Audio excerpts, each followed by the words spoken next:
Hello everyone, आप सभी का हमारे चैनल आयुर्पथगामिनी बाय जीसीएम में हार्दिक स्वागत है।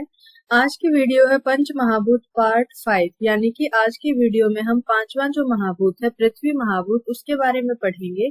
इससे पहले 4 वीडियोज महाभूत की जो है उसमें हमने आकाश, वायु, अग्नि और जल महाभूत के बारे में पढ़ा था। तो चलिए शुरू करते हैं। सबसे पहले है पृथ्वी की व्याख्या। तत्र क्षितिर गंध हेतु, यानी कि क्षिति जो है यहाँ पे पृथ्वी को के लिए कहा गया है। जो पृथ्वी है वो गंध का हेतु, गंधत्व जो है उसमें समवाय संबंध से रहती है। गंधत्व का जो समवाय कारण है उसे पृथ्वी कहा गया है। फिर है पृथ्वी के पर्याय। तो पृथ्वी के पर्याय हैं भूमि, वसुंधरा, पृथ्वी आदि। ये भूमि के, पृथ्वी के पर्याय कहे गए हैं। फिर है पृथ्वी की उत्पत्ति। तो तैत्तिरीय उपनिषद के अनुसार जल महाभूत से, जिस प्रकार से इन्होंने आकाश से वायु, वायु से अग्नि, अग्नि से जल और जल से पृथ्वी की उत्पत्ति बताई है। फिर है न्याय वैशेषिक दर्शन। न्याय वैशेषिक दर्शन ने जो भी महाभूत है उसके परमाणु से उसकी उत्पत्ति बताई है। तो उसी प्रकार से पृथ्वी की जो उत्पत्ति है वो पृथ्वी परमाणु से बताई है। फिर सांख्य योग दर्शन ने गंध तन मात्रा से, आयुर्वेद ने भी गंध तन मात्रा से जो पृथ्वी महाभूत है उसकी उत्पत्ति बताई है। फिर है पृथ्वी के लक्षण। तो तर्क संग्रह के अनुसार कहा गया है तत्र गंधवती पृथ्वी, यानी कि जिसमें गंध जो पाई जाती है, गंध जिसके कारण पाई जाती है, गंधत्व जिसमें समवाय संबंध से रहती है, उसे पृथ्वी कहा गया है। तो इसमें भी इस पद की व्याख्या को पूर्ण करने के लिए यहाँ पे समवाय संबंध जोड़ना चाहिए, क्योंकि जो समवाय संबंध से गंध जो है वो पृथ्वी महाभूत में रहती है। समवाय संबंध कभी ना अलग होने वाला संबंध होता है, जो कि हमेशा बना रहता है।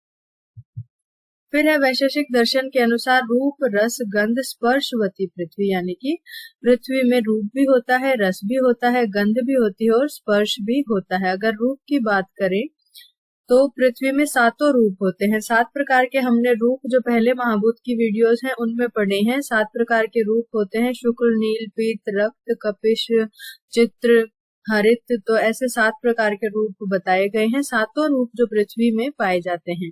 फिर 6 प्रकार के हमने रस पढ़े हैं और 6 रूप जो हैं वो पृथ्वी में पाए जाते हैं। पृथ्वी का जो स्पर्श होता है वो कठोर होता है।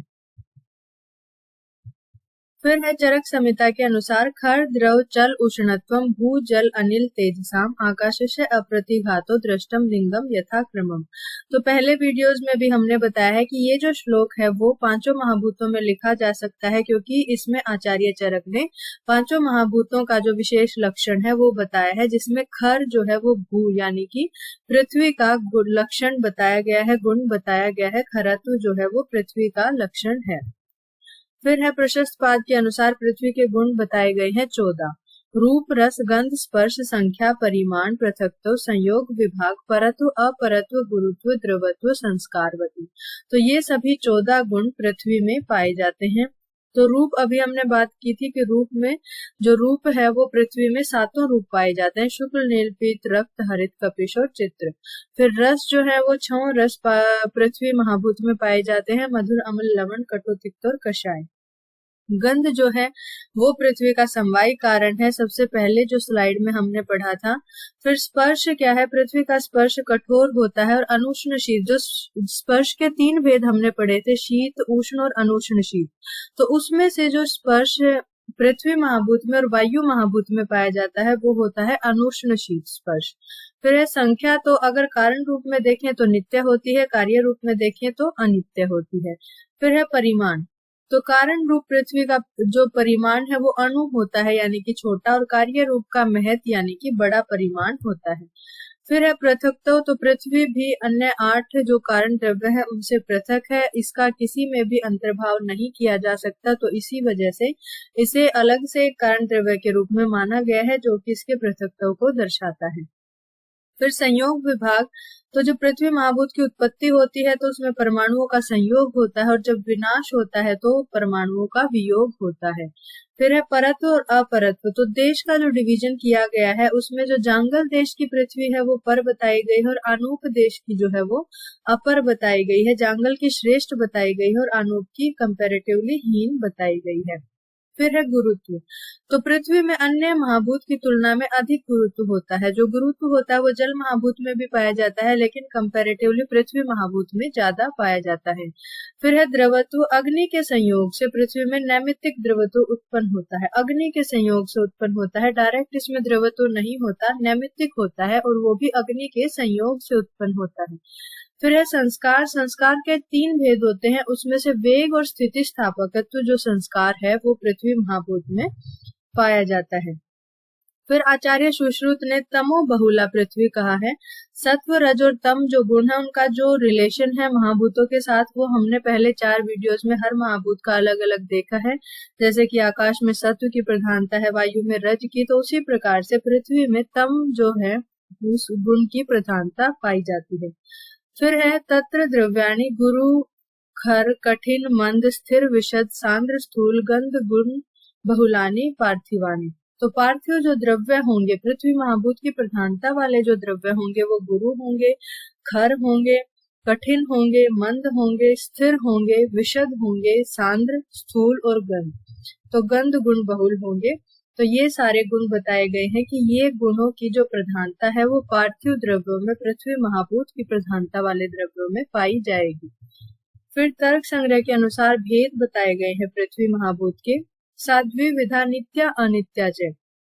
तो मेन जो भेद हैं वो 2 बताए गए हैं, नित्य और अनित्य। नित्य परमाणु रूपा, यानी कि नित्य जो है वो परमाणु रूप में कहा गया है, अनित्य कार्य रूप, और कार्य रूप में उसे अनित्य कहा गया है। जो अनित्य है उसके फर्दर 3 भेद बताए गए हैं। पुनः त्रिविधा शरीर इंद्रिय विषय भेदा। तो शरीर संज्ञक, इंद्रिय संज्ञक और विषय संज्ञक भेद से 3 जो अनित्य हैं पृथ्वी, उसके भेद बताए गए हैं। हमारा शरीर जो है वो पार्थिव शरीर है, जिसे शरीर संज्ञक पृथ्वी कहते हैं। फिर इंद्रिय संज्ञक की बात करें तो घ्राण इंद्रिय में रहने वाली जो पृथ्वी है उसे इंद्रिय संज्ञक कहेंगे। और विषय संज्ञक की अगर हम बात करें तो मिट्टी, पत्थर इत्यादि में जो पृथ्वी पाई जाती है उसे विषय संज्ञक पृथ्वी कहा जाता है।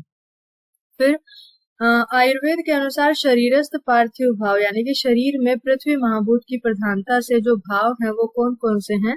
पृथ्व्यात्मकम गंधो घ्राणम गौरवम स्थैर्यम मूर्तिश्चैति। तो गंध घ्राण, घ्राणेन्द्रिय, गुरुता गौरव, स्थैर्य स्थिरता, और मूर्ति जो आकार है हमारे शरीर का, वो सभी पार्थिव भाव हमारे शरीर में पाए जाते हैं। फिर है पृथ्वी महाभूत का चिकित्सीय महत्व। तो पार्थिव द्रव्य शरीर में उपचय यानी कि पुष्टि करते हैं, संघात कॉम्पैक्टनेस उत्पन्न करते हैं, गौरव गुरुता उत्पन्न करते हैं, और स्थैर्य यानी कि स्थिरता उत्पन्न करते हैं। पार्थिव द्रव्यों के सेवन से मांस, मेद और अस्थि धातु की वृद्धि होती है। तो फिर बताया गया है मधुर, अम्ल और कषाय रसात्मक द्रव्यों में पृथ्वी के साथ साथ क्रमशः जल, अग्नि और वायु की प्रधानता होती है। तो मधुर जो रसात्मक द्रव्य है उसमें पृथ्वी के साथ जल की प्रधानता होगी, अम्ल में पृथ्वी के साथ अग्नि की प्रधानता होगी, और कषाय में पृथ्वी के साथ वायु महाभूत की प्रधानता होगी। तो जिस भी महाभूत की शरीर में कमी होगी उसी महाभूत की प्रधानता वाले द्रव्यों का, उसी की प्रधानता वाले रसात्मक द्रव्यों का प्रयोग करके हम उसकी पूर्ति कर सकते हैं। तो ये है पृथ्वी महाभूत का चिकित्सीय महत्व।